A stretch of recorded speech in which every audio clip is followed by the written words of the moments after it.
Olá, tudo bem? Vamos começar aqui mais um estudo espírita sobre os casos dos espíritos endurecidos contidos no livro O Céu e o Inferno. Esse item com espíritos endurecidos são 5 itens, são 5 casos. Nós estamos no segundo. Se você perdeu a leitura do primeiro, leitura do espírito Lampomery, estou colocando aqui em cima para você, tá bom? Ah, O segundo caso, então, é o caso do espírito Angeli. Vamos lembrar que toda vez que nós nos reportamos a esse caso, nós estamos falando de uma pessoa que viveu, que trouxe a sua experiência para nós, compartilhou, né, das suas dores, para que a gente tivesse essa instrução hoje. Então, vamos pedir a Deus que Deus abençoe onde quer que ela esteja, encarnada ou desencarnada, que ela receba de nós as bênçãos de paz. Que nessa hora também Deus possa nos proteger a todos, envolvendo-nos em bênçãos de paz, a você, a sua casa, a sua família. Qualquer que seja a hora que você esteja vendo esse vídeo, que você seja abençoado, que todos sejamos abençoados na busca que fazemos da melhor compreensão das coisas da vida. Que Deus nos abençoe. Vou compartilhar aqui com vocês a tela para lermos o caso do espírito de Angeli. Como falamos, esse é um caso de espírito endurecido, então é um espírito que está no momento pré-arrependimento. Em algum momento ele vai se arrepender, pode ser que não seja ainda na passagem dele pelo mundo espiritual, pode ser que seja depois ainda de uma outra encarnação, mas alguma hora ele vai se tocar, né, cair em si e perceber a necessidade de mudar o seu caminho. Ele, então, é um espírito que deu essa mensagem na Sociedade Espírita de Paris, em 1862. Vamos, então, ler o relato desse espírito. Com esse nome, um espírito se apresentou espontaneamente ao médium. Estamos aqui, né? Arrependei-vos das vossas faltas. É curioso, né? Começar um diálogo já perguntando se você se arrepende das faltas, nem perguntou o nome da pessoa, mas talvez seja apenas a maneira de ter registrado isso aqui no livro,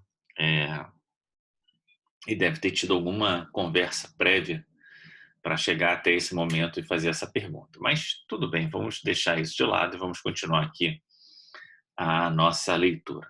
Então ela não se arrepende, né? Então por que me procurais? Para experimentar. Acaso sois feliz? Não. Sofreis? Não. Que vos falta, pois? A paz. Então ela não se sente necessariamente infeliz, mas tem alguma coisa ali no fundinho que tira um pouco a tranquilidade dela, né? A paz dela. Então, aqui um comentário: certos espíritos só consideram sofrimento o que lhes lembra as dores físicas, convindo, não obstante, ser intolerável o seu estado moral. Então, ela não está sofrendo no sentido físico, mas ela tem uma angústia, ela tem uma falta de paz, né?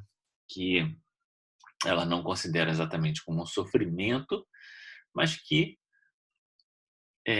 o espírito aqui, né, está considerando como um estado moral intolerável, né? Então ela realmente, e pela forma como ela fala, pela forma como ela responde, dá para perceber que ela não está exatamente num estado, é, né, numa condição espiritual muito favorável. Pode falar-vos, como pode faltar-vos a paz na vida espiritual? Uma mágoa do passado. Então ela tem uma mágoa do passado não resolvida, né? Esse é o problema dela. A mágoa do passado é remorso? Estareis, pois, arrependida? Não.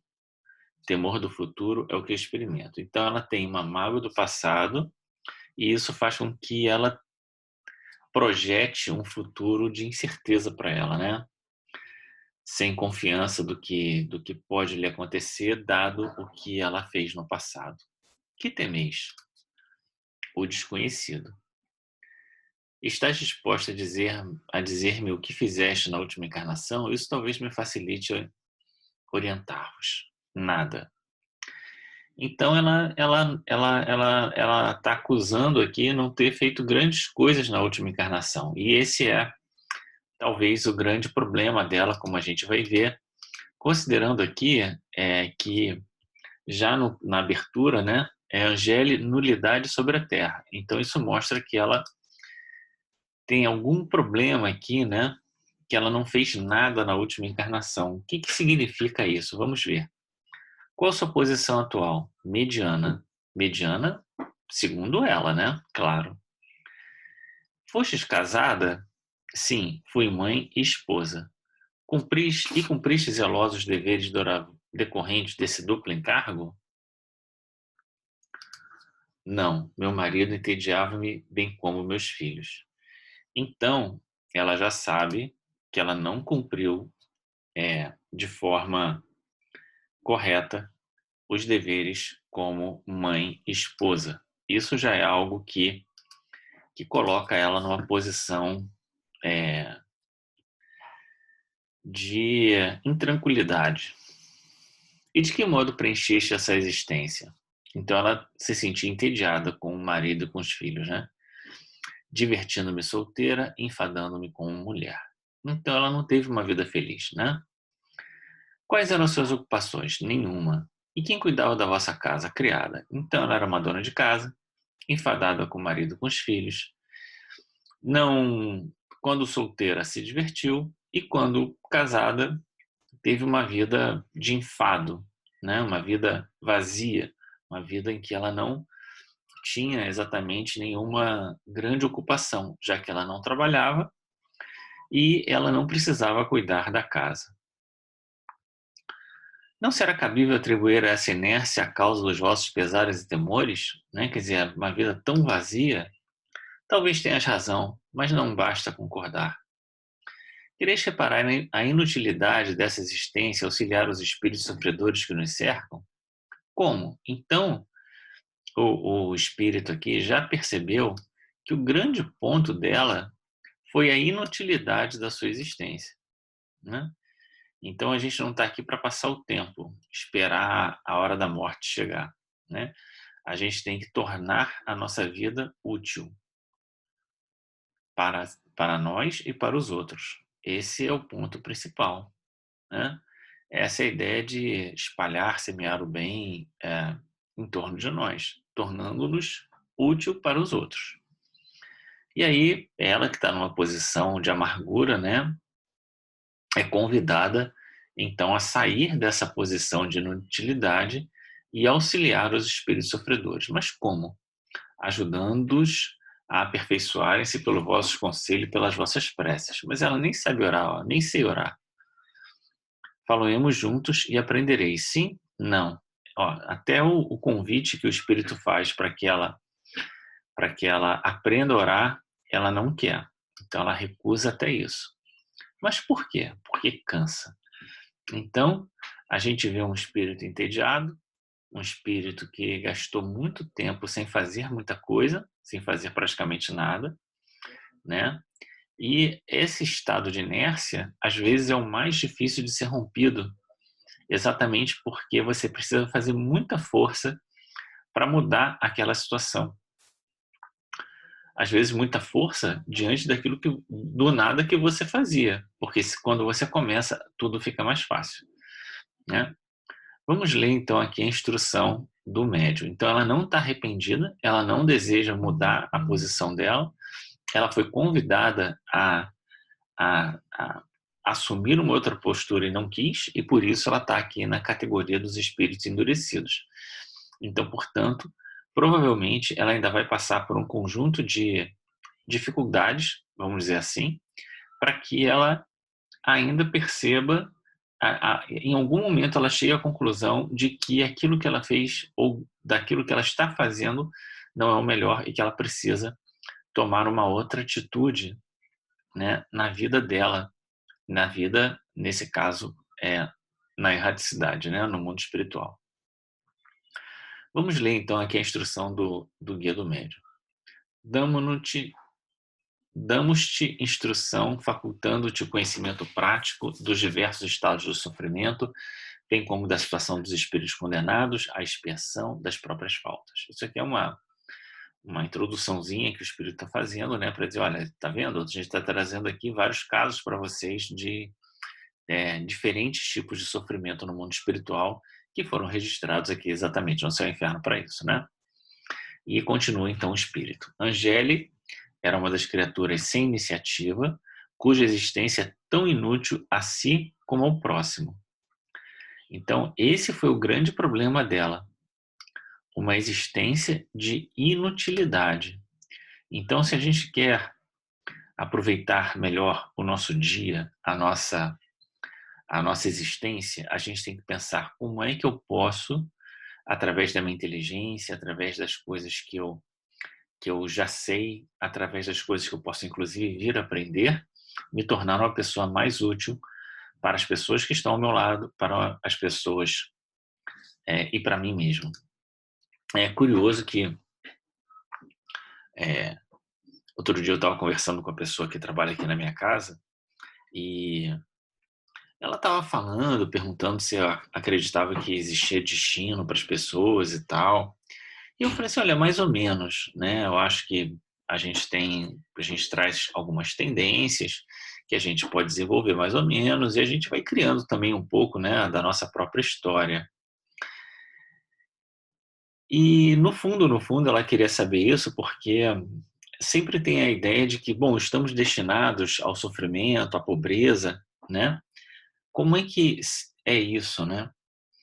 E eu falei para ela uma coisa que a gente tem refletido muito, e quando a gente lê, por exemplo, o caso de Alcione, né, no livro Renúncia, que nós já estudamos, é, fica muito claro que o destino dela era ajudar as pessoas, mas ela era uma grande coadjuvante que passou a ser protagonista, porque a ajuda dela era tão importante, mas ela ajudava os outros para que os outros pudessem fazer. Mas a ajuda dela era tão importante que todos acabaram precisando de serem ajudados por ela. Veja que curioso, né? Aquela que não teve uma vida própria, praticamente, né? Uma vida de pobreza, uma vida extremamente simples, né? Passou anos cuidando da mãe, depois cuidou do, do meio-irmão que apareceu, né? Que foi adotado, Rob, depois cuidou da madrasta, Susana, enfim, ela passou a vida cuidando dos outros. E ela, como, como coadjuvante da vida dos outros, acaba sendo ela a grande protagonista. Então, a gente tem que pensar que a nossa utilidade nem sempre é para que a gente se torne, aparentemente, aos olhos do mundo, a estrela do mundo. Mas talvez a gente possa ser um coadjuvante que, em algum momento, né, seja reconhecido, né, ter o nosso trabalho reconhecido. Se não pelos homens, seguramente seremos reconhecidos por Deus. Então, inutilidade é algo que a gente precisa pensar muito e buscar de todas as maneiras evitar na nossa vida. Amando apenas o prazer, incapaz de procurar no estudo, no cumprimento dos deveres domésticos e sociais as únicas satisfações do coração, que fazem o encanto da vida, porque são de todas as épocas, ela não pôde empregar a juventude senão em distrações frívolas, e quando deveres mais sérios se lhe impuseram, já o mundo se lhe havia feito um vácuo, porque o vazio também estava no seu coração. Então ela perde aqui as oportunidades, né? Só pensando no prazer, ela não estudou, não cumpriu os deveres domésticos, né? Não se dedicou às coisas da vida social, né? E acabou mergulhada num vazio, né? Num vácuo, num vazio, tendo o coração esvaziado, né? Sem faltas graves, então isso aqui é uma coisa importante, né? Porque a falta dela é inutilidade, mas ela talvez não tenha desejando mal a ninguém, não tenha feito nada muito grave para os outros, mas também sem méritos, esse é o ponto delicado, ela fez a infelicidade do marido, comprometendo pela sua incúria e o desleixo o futuro dos próprios filhos. Então, pela sua omissão, né, ela fez a infelicidade do marido e comprometeu a vida dos próprios filhos. Olha só o conjunto de problemas, né, que ela acumulou por, é, por omissão, né, por falta de ação. Deturpou-se-lhe o coração e os sentimentos, já por seu exemplo, já pelo abandono em que os deixou entregue a fâmulos, fâmulos são criados, que ela nem sequer se dava o trabalho de escolher. Então, nem os criados da sua casa ela escolhia. Veja bem que situação que ela estava. A sua existência foi improfícua e por isso mesmo culposa, visto que o mal é oriundo da negligência do bem. Então, eu aproveitei aqui, coloquei aqui, porque no Livro dos Espíritos, nas questões 642, 643, ali, mais ou menos é, mais ou menos nessa posição, né? Nesse conjunto de perguntas, a gente tem as perguntas sobre o bem e o mal. Então, eu só peguei aqui 2 pontinhos para a gente comentar, que fazem bem, que se encaixam bem aqui naquilo que a gente está conversando, né? Para agradar a Deus e segurar sua posição futura, bastará que o homem não pratique o mal? Não, é preciso que faça o bem no limite das forças, pois cada um responderá por todo o mal que haja resultado de não haver praticado o bem. É a questão 642 do Livro dos Espíritos. Então, não basta não fazer o mal, é preciso fazer o bem no limite das forças. O que significa isso? Significa que nós não apenas devemos procurar nos tornar úteis na vida, para nós e para os outros, mas nós devemos fazê-lo em todas as oportunidades que pudermos. Questão 643. Aí eu peguei só um pedacinho, né? Fazer o bem não consiste somente em ser caridoso, mas em ser útil na medida do possível todas as vezes que o auxílio se fizer necessário. É isso. Então, esse é o ponto, né, que ela acabou tendo dificuldades, né, porque ela negligenciou bem e aí acabou escorregando, né, para ações que geraram prejuízo para ela e para os outros. Por isso a ideia do mal, né? Ela não era má no sentido de fazer o mal, mas por não ter feito bem, ela acabou gerando mal. Ficai bem certos que não basta abster-se de faltas, é preciso praticar as virtudes que lhe são opostas. Esse é o ponto. Ó.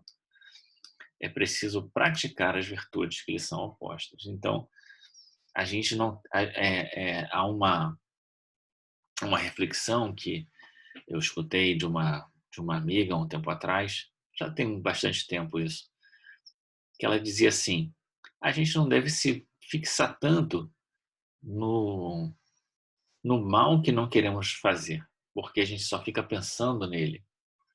A gente deve se concentrar no bem que nós queremos fazer, porque a gente volta a nossa atenção para o bem e todas as vezes que a gente está na ação do bem, nós já estamos evitando o mal, né?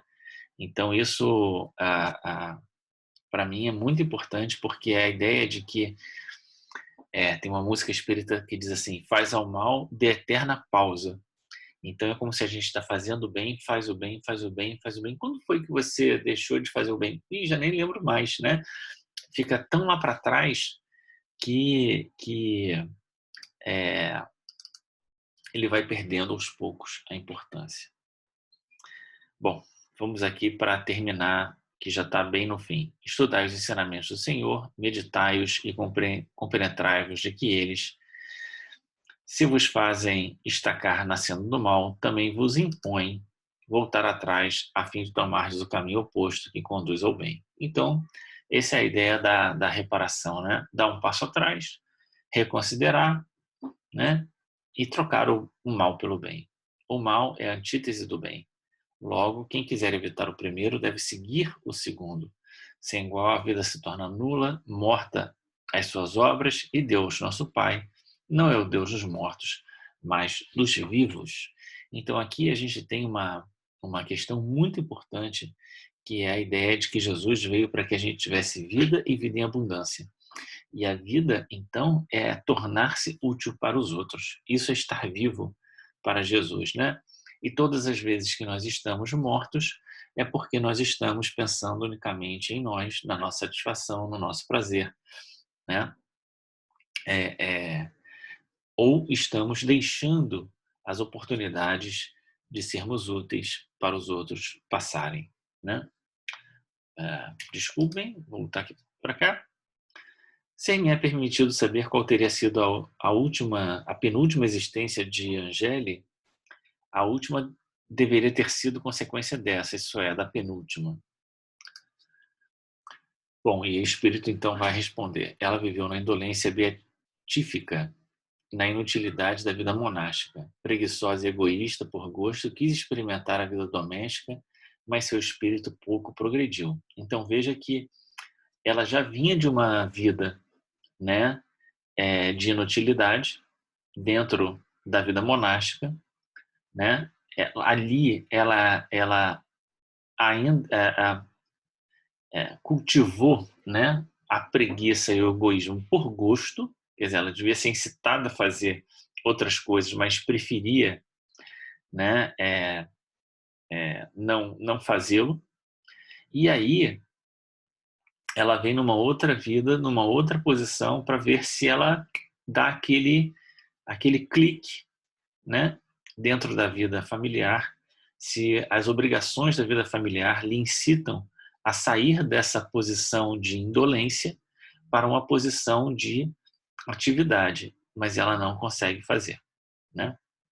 Sempre repeliu a voz íntima que lhe apontava o perigo e, como a propensão era suave, preferiu abandonar-se a ela, fazendo um esforço para assustá-la em começo. Hoje ainda compreende o perigo da neutralidade, mas não se sente com forças para tentar o mínimo esforço. Orai por ela, procurai despertá-la e fazer que seus olhos se abram à luz.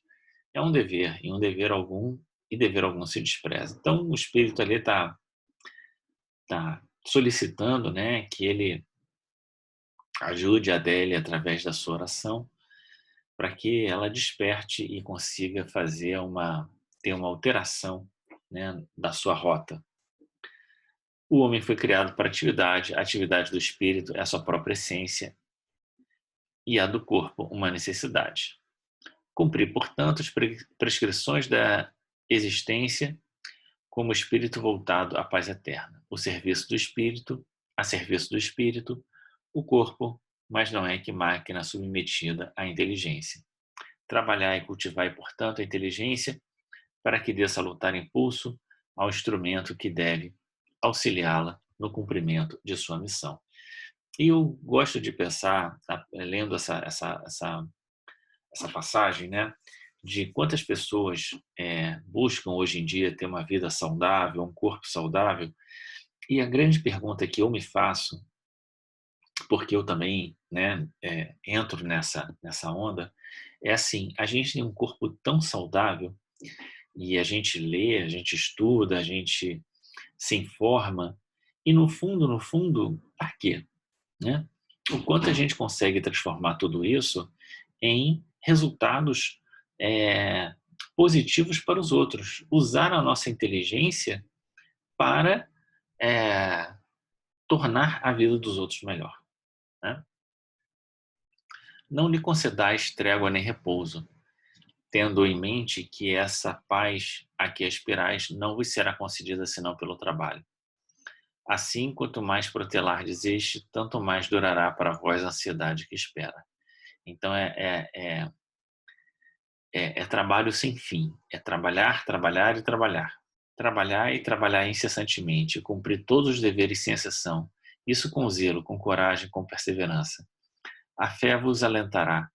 Todo aquele que desempenha conscientemente o papel mais ingrato e vil da vossa sociedade é 100 vezes mais elevado aos olhos do Onipotente do que aquele que, impondo esse papel aos outros, despreza o seu. Então, olha só que bacana, né? Aquele comentário sobre Alcione cai bem aqui, né? Todo aquele que desempenha conscientemente o papel mais ingrato e vil da vossa sociedade é 100 vezes mais elevado aos olhos do Onipotente do que aquele que, impondo esse papel aos outros, despreza o seu. Então, a gente tem que fazer o que vier pela frente, né? O trabalho que a gente tiver que cumprir. Tudo é degrau e dá acesso ao céu. Não quebreis a lápide sob os pés e contai com o concurso de amigos que vos estendem a mão, sustentáculos que são dos que hão, dos que vão aurir suas forças na crença do Senhor. Muito bem, então vamos terminar aqui a leitura desse caso de Angeli, um espírito que não soube aproveitar as oportunidades que teve na sua existência, e vamos pensar na necessidade de todos nós multiplicarmos ainda mais as possibilidades de sermos úteis para aqueles que estão ao nosso lado, tá bom?